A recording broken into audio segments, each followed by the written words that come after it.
Use universal stock release form. Here I have shown an example of stock release form.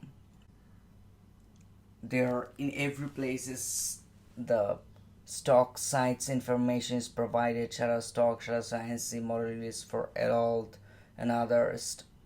Most of the places, several places, several places, the stock agency information.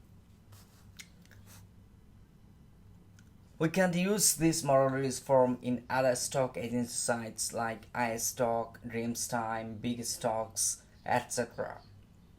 So what to do? Because our target is to submit more stock photography sites and earn more money, so we should use a universal model release form. At the end of this lecture, I'll share an universal model release form that can be utilized for every stock agency sites like Shutterstock, iStock, Dreamstime, Bigger Stocks, and others.